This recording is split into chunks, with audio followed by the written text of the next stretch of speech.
What's up, everybody? This is Dr. Wade Port coming to you with today's GCC's Chiro Connection. I am joined by our friend Daniel Spinney from the Davis Direction Foundation here in Marietta. Welcome, Daniel. Good to see you, man.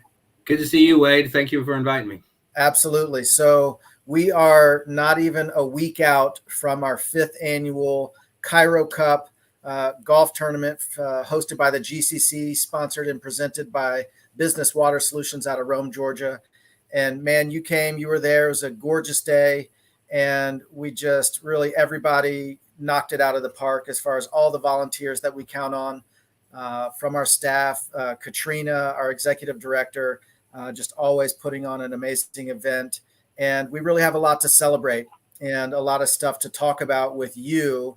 And I'm so grateful to give you the platform today to speak about a part of this Chiro Cup golf tournament that is so near and dear to my heart, and where some of this money is going to.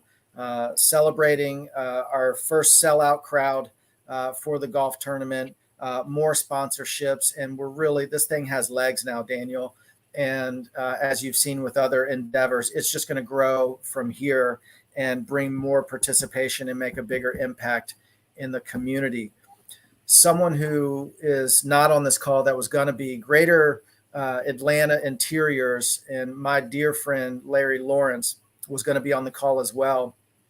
And a lot of, from Katrina at the GCC, and a lot of people might not know why Larry is one of the first people to sponsor and sign up for the tournament every year. There he is, Greater Atlanta Interiors, right under the Chiro Cup logo, is because, man, it's been just over a year that we buried his little brother.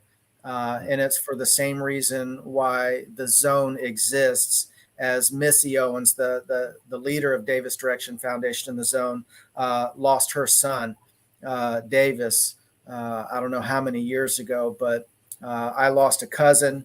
And I think if we went around of the 160 or so people that ended up coming to the Chiro Cup, we wouldn't have to go too far out to find family members, siblings, loved ones who have been affected.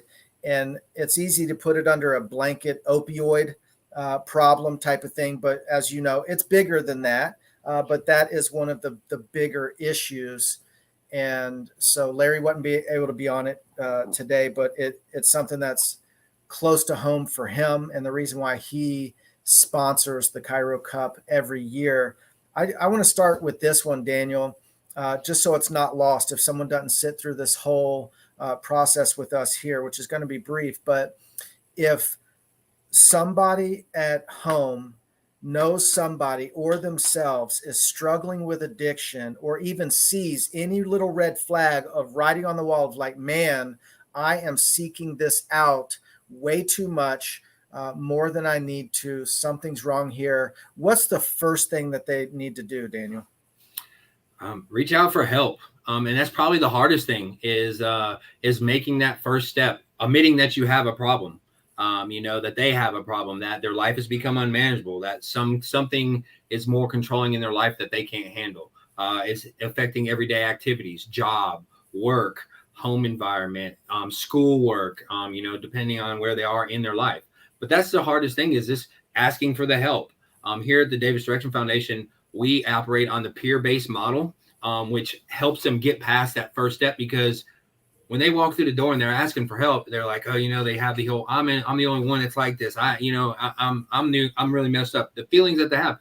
But everybody here at the zone that works is in recovery, has been in that same spot, has years in recovery, and knows those feelings and how hard it is and how scared you are, the emotions you're going through, and being able to take that first step, which kills the stigma right away and makes it more open.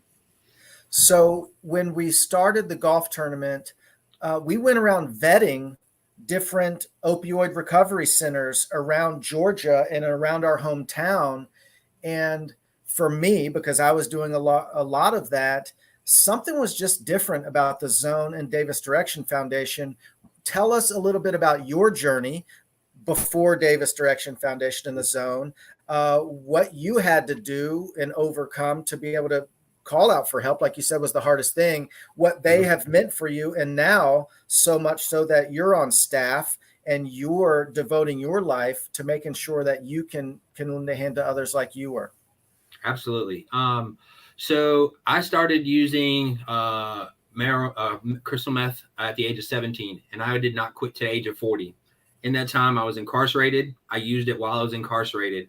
I never once reached out for help. I didn't think I had a problem. I considered myself a functioning addict, because I held a job. My kids never had power cut off, such stuff like that. Finally, my last 3 years of addiction, I switched to intravenously, and my life just completely went downhill. I couldn't hold a job. I ran 2 businesses I started on my own into the ground. I became homeless. I was living out of my van. I didn't have a relationship with my children. I lost custody of my kids. So when I got arrested the last time, they were going to send me to prison again. And I had heard about the Cobb County Drug Court program, the accountability courts. And when that happened, I asked for it. I'm like, can I please get in this program? And they're like, well, let's see if you qualify. I'm like, I got 19 felonies or all possession of marijuana or methamphetamines. I should qualify. I'm a drug addict. And I did. And I got into the program and I was broken. I was at my rock bottom. And I put just as much effort into that program, into getting sober, as I did into getting high every day for that many years. When I did, the zone had just started at that time. This was 2016. It just started. And in the program, you have to attend meetings, so many meetings a week, and then as you're learning to become sober, you need a place to, what do I do with my time? I don't have a place. I used to be hanging out on street corners. I used to be in the bar. What am I going to do now? So at the zone, when I found out this is so close to where we were going to classes and stuff, that there was meetings here, I'm like, cool, I'm going to go there for a couple meetings. I walked in and there's a gym here.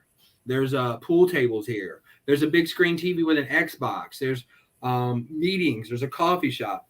What the zone does and creates is a place and environment for people that are in recovery to let them know they're not alone, that they can build a network, that people that are going through the same thing they are. We're getting back to that peer base. There's a lot of people here that, we go into a meeting. It's like, there's nothing. I tell people, don't be afraid to share. There's nothing you can't share that somebody in this meeting room hasn't gone through, if not worse.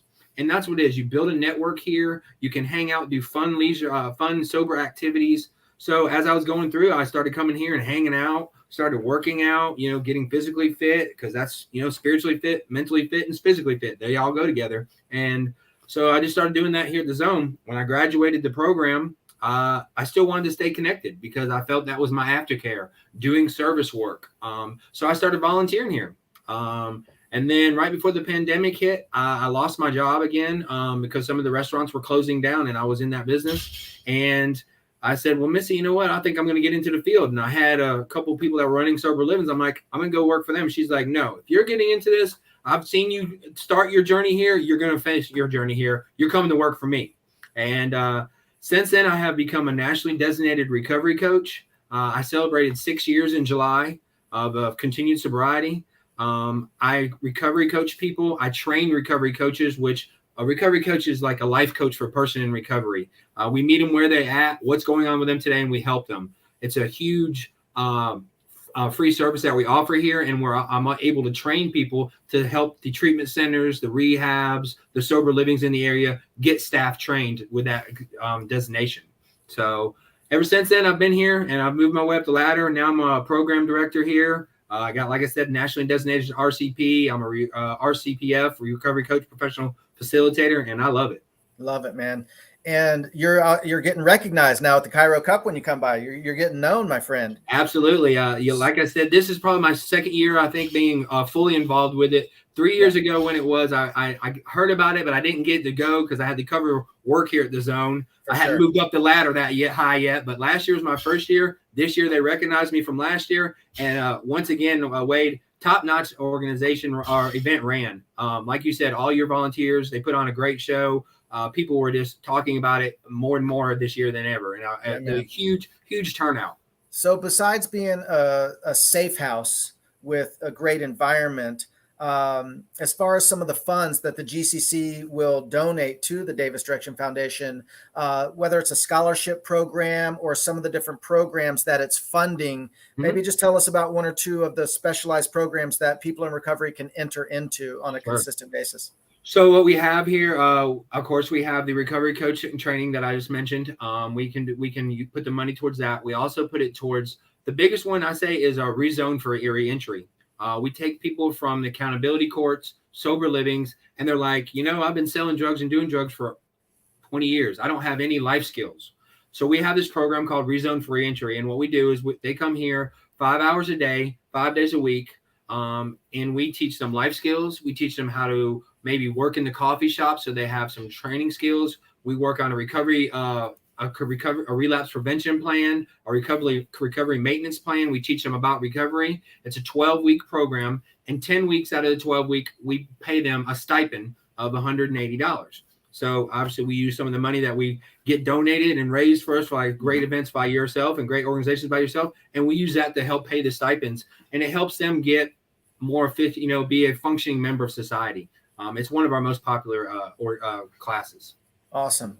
And, Marietta, there's parts of Marietta, Roswell, Johns Creek, Alpharetta that are nationally known as the heroin triangle, right? Yes, I'm born and raised in East Cobb, and that's like staggering to me. I remember, thankfully, I escaped that scene or that route and never got hooked up in that. Thank God I had chiropractic in my life as a teenager. And I got to say that was a huge part of it. Now that is a piece of the recovery with the DDF, but the beautiful marriage that the GCC and chiropractic being successful is because now we're talking about prevention. Mm-hmm. And I have to thank chiropractic greatly in that as it helps me to connect from the principle of life, the principle of healing, which I believe you guys are having chiropractic at the Zone. Are you still doing that once a week? Yes, sir. Every Wednesday, we have some chiropractors that come in here and donate their time. And that's huge. We could get into some of the research that I've seen myself as far as control groups with one receiving chiropractic, one recovery group not receiving, and the percentages of people that stayed in recovery that were receiving chiropractic were staggering compared to the control group that wasn't. And for me, that makes perfect sense on the prevention side, is that when people are more connected to that higher power, whatever you want to call it, that organizing intelligence within us, I'm less likely to make crappy decisions as far as using a known crippling or life-ending substance that I'm looking for some void or to fill a void outside of me. So, like you said, with the fitness, being spiritually fit, mentally fit, all these things helps me be in a place that I'm connected to a greater vision, which I know you're connected to with DDF. So I know we have that beautiful image of the 1-2 punch of the GCC and the Davis Direction Foundation. The chiropractic side is such an amazing tool for prevention of someone ever getting on these drugs, largely for pain relief, which chiropractic kicks everybody's butt up and down the street when it comes to resolution for the causes of pain. But then if, unfortunately, someone does get down that road of addiction, then they've got something like chiropractic mixed with the programs that the Davis Direction Foundation to really have success stories in recovery. And I know we have people within our own organization that have had family members' lives saved right here by the grassroots organization of Davis Direction Foundation. And man, we just can't thank you enough for stepping up. Not only let's celebrate 6 years, brother. Yeah, thank you. And I know your relationship with your kids and your family, however tumultuous it was, you're still alive, my friend. And that goes for a lot. And so can't thank you enough for your efforts. Anything else you want to share for raising awareness for DDF and the Zone on how anybody can participate in any way, Daniel? So, like I said, don't be afraid. If you're struggling out there, just walk through the door. We're at 32 North Fairground Street in Marietta. There's always someone here, peer support, that will understand, able to talk to you and get you pointed in the right direction. We have the resources available. And once again, Wade, we appreciate everything that you and the GCC do. And, like you said, we're out here and we're making a change. We're trying to fight this. Like you were talking about that opioid triangle. It's because the stigma has changed. You would never think of that in that area, Johns Creek and stuff like that. But the stigma of this addiction, of this disease, has changed so much. It's affecting everybody. Got it. And is it okay to invite the sponsors, players, anybody who's participated in the Chiro Cup? If you're near downtown Marietta, stop by the zone. Say, hey, poke your head in, look around, see what's going on to really get a firsthand look. I'll give you a tour. I'll give you a tour, tell you about all the programs, and show you what your donations in the Chiro Cup is going towards, because we do appreciate it.